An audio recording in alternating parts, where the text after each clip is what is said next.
Hi, this is Dr. Deborah Kissen, CEO of Light on Anxiety CBT Treatment Centers, and I wanted to share a few tips to go along with the blog that we have available to you about getting through holiday stress, and in particular, how to manage potential holiday FOMO, so fear of missing out. And in this age of social media that we are all living in, it's pretty easy to get caught up in FOMO on an average day of looking at another person's life, comparing with your own, ruminating, analyzing, am I doing enough fun things? Am I achieving what I had hoped I'd be achieving at this point? Are other people experiencing more joy than I am? So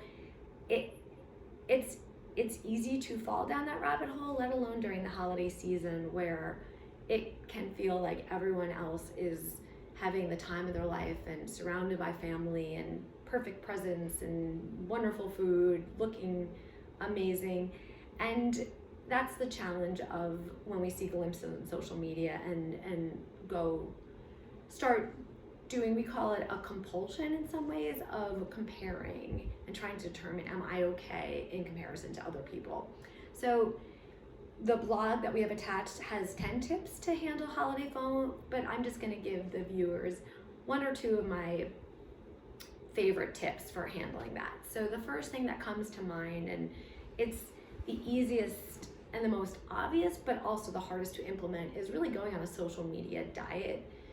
So it could be deciding to cut out social media altogether, or maybe more reasonably deciding in what ways is it negatively impacting your life, and deciding what are maybe the more unhealthy moments of your day when you're engaging in social media. And you can even track for a day and decide, compare your mood with your social media usage and decide, it looks like maybe before I go to bed, those half an hour I spend just scrolling through social media, that really took me to a negative place. And also first thing in the morning. So those are the times I'm going to instead maybe engage in a gentle stretch, or maybe read a newspaper. I'm going to do something different in those moments.